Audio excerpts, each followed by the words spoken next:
तो देखिए, सबसे पहले ऑर्गेनिक केमिस्ट्री होता क्या है। ऑर्गेनिक केमिस्ट्री होता क्या है, ये ऑर्गेनिक केमिस्ट्री होता क्या है, जिसको हम कार्बनिक रसायन कहते हैं। कार्बनिक रसायन, कार्बनिक रसायन। देखिए, यहाँ ऑर्गेनिक का मतलब होता है, ऑर्गेनिक का मतलब होता है लिविंग, लिविंग, लिविंग। अब लिविंग में कोई भी हो सकता है, प्लांट हो सकता है या एनिमल हो सकता है, एनिमल हो सकता है। तो ये तीनों। तो ऑर्गेनिक का मतलब होता है लिविंग, और लिविंग का मतलब प्लांट और एनिमल। मतलब जो प्लांट या एनिमल से जो भी चीज हम प्राप्त करते हैं उसको बोलते हैं ऑर्गेनिक। उसको क्या बोलेंगे? ऑर्गेनिक बोलेंगे। जैसे आप कोई भी चीज ले सकते हैं लिविंग में, प्लांट से निकला हुआ, तो वो सब ऑर्गेनिक कहलाएगा। जैसे आप मैंगो है, मैंगो हो गया, एप्पल हो गया, ठीक है, एनिमल से मिल्क हो गया। तो ये सारे चीज हमारे ऑर्गेनिक होते हैं, उसको बोला जाता है ऑर्गेनिक। तो इन चीजों में देखा गया कि सबसे ज्यादा कार्बन और हाइड्रोजन पाया गया। इसके अतिरिक्त तो और भी चीज होते हैं जो ऑर्गेनिक में मिलते हैं, पर सबसे ज्यादा मेजोरिटी जो रहा वो कार्बन और हाइड्रोजन। तो हम ये बात कह सकते हैं कि जिस केमिस्ट्री के अंतर्गत या जिस केमिस्ट्री के शाखा के अंतर्गत कार्बन और हाइड्रोजन का अध्ययन करते हैं उनको कहा जाता है ऑर्गेनिक केमिस्ट्री। और ऑर्गेनिक की बात जहां पर आए तो वहां ये भी बोलना चाहिए कि कार्बन और हाइड्रोजन को ही ऑर्गेनिक कहा गया। तो ऐसे ऑर्गेनिक, ऑर्गेनिक मतलब, ऑर्गेनिक का मतलब ऐसे हो गया कि जीवित, जीवित जीवों से प्राप्त पदार्थ को, प्राप्त पदार्थ को ऑर्गेनिक कहा जाता है, ऑर्गेनिक कहा जाता है, कहा जाता है। ठीक है, ऑर्गेनिक किसको बोलेंगे? जीवित जीवों से प्राप्त पदार्थ को ऑर्गेनिक कहा जाता है। जो जीवित जीव हैं उनको हम ऑर्गेनिक कहेंगे। पर ऑर्गेनिक केमिस्ट्री क्या है? ऑर्गेनिक केमिस्ट्री क्या है? तो ऑर्गेनिक केमिस्ट्री, तो ऑर्गेनिक केमिस्ट्री किसको कहा जाएगा? तो ये रसायन की वह शाखा है, रसायन की वह शाखा है, वह शाखा है जिसके अंतर्गत, जिसके अंतर्गत, अंतर्गत, जिसके अंतर्गत कार्बन और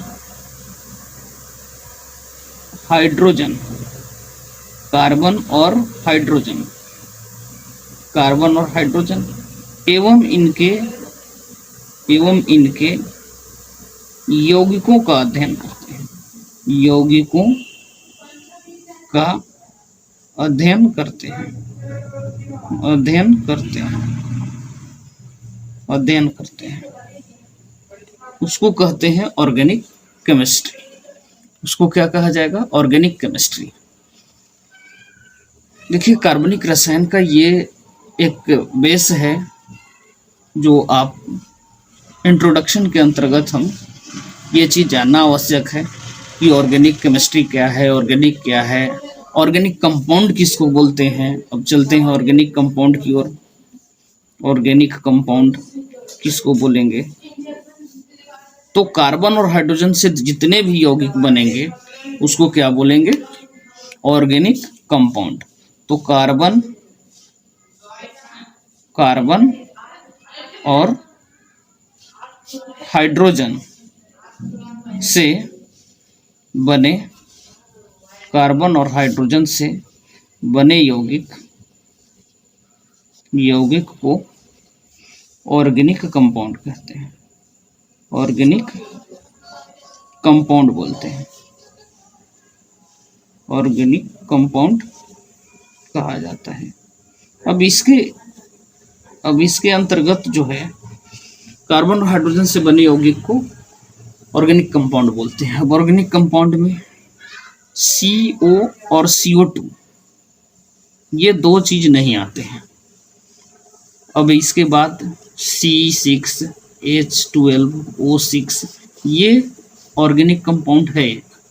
C12H22O11 तो देख रहे हैं कार्बन और हाइड्रोजन के अतिरिक्त में ऑक्सीजन कहीं आता है, सल्फर आता है, फास्फोरस आता है, तो ये तीनों आ सकते हैं, उनको भी हम ऑर्गेनिक कंपाउंड कहेंगे, इनको भी ऑर्गेनिक कंपाउंड कह सकते हैं। तो आगे देखिए कि ऑर्गेनिक केमिस्ट्री के कुछ हिस्ट्री हैं, तो आगे देखते हैं ऑर्गेनिक केमिस्ट्री के हिस्ट्री,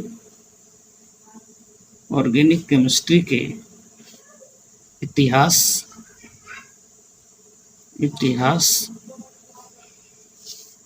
की क्या है, तो इतिहास में क्या है, इनके इतिहास में क्या है।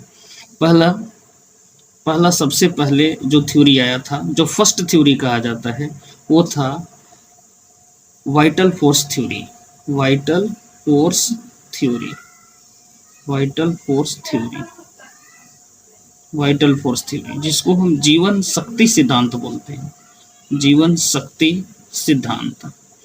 शुरुआत में ऑर्गेनिक केमिस्ट्री को लोगों ने ये समझ लिया कि ये सिर्फ पेड़ पौधे और जीव जंतुओं से ही प्राप्त हो सकता है, हम इसे किसी तरह से ऑब्टेन नहीं कर सकते हैं, न सिंथेसिस कर सकते हैं।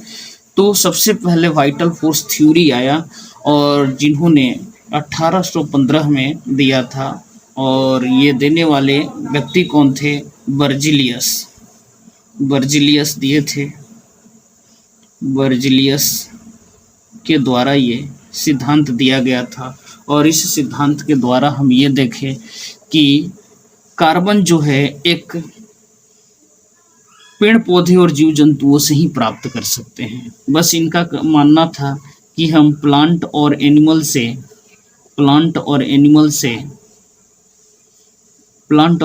से ही ऑर्गेनिक कंपाउंड हम ऑब्टेन कर सकते हैं, ऑर्गेनिक कंपाउंड ऑब्टेन कर सकते हैं। और ये फर्स्ट थ्योरी था, ये क्या था, फर्स्ट थ्योरी था ऑर्गेनिक केमिस्ट्री में, ऑर्गेनिक केमिस्ट्री के लिए ये फर्स्ट थ्योरी था जो जिन्होंने ये बताया कि सिर्फ प्लांट और एनिमल से ही ऑर्गेनिक कंपाउंड ऑब्टेन कर सकते हैं और किसी से नहीं कर सकते हैं।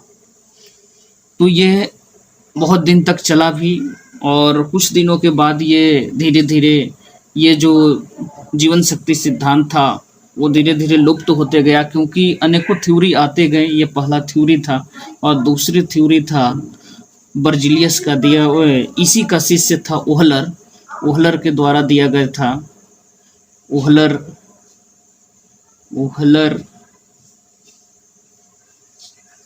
का सिद्धांत आया, ओहलर का सिद्धांत ये आया था 1828 ईस्वी में, और ये दूसरा सिद्धांत था, ओहलर का सिद्धांत था। और बर्जिलियस का ही शिष्य था ओहलर, जिन्होंने एक सिद्धांत का प्रतिपादन किया और अमोनिया साइनाइड को गर्म करके NH4CnO को गर्म करके हीट किया था, लैब में बनाया था इन्होंने, NH2CO बनाया था।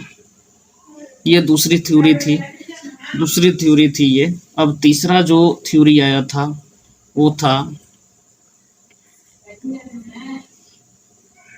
बर्थलेट का,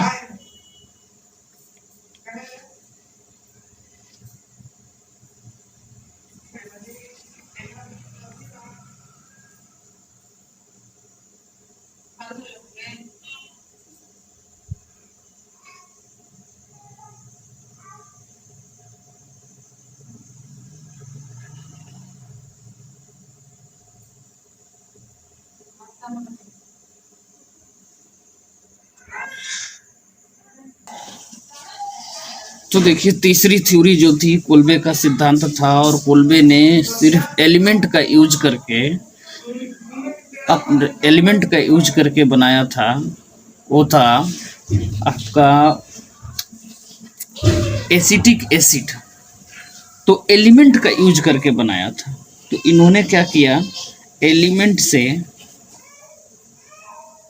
का यूज किया, मतलब सिंथेसिस किया। सिंथेसिस इसको नहीं कह सकते, बट एलिमेंट का यूज करके इन्होंने एसिटिक एसिड बनाया था। एसिटिक एसिड CH3COOH बनाया था, एसिटिक एसिड। तो एलिमेंट का यूज करके, तत्वों का प्रयोग करके इन्होंने एसिटिक एसिड बनाया था। और चौथा और लास्ट जो था, ऐसे थ्योरी तो बहुत है पर ये लास्ट इंपॉर्टेंट जो थ्योरी है वो था बर्थलेट का। बर्थलेट का सिद्धांत।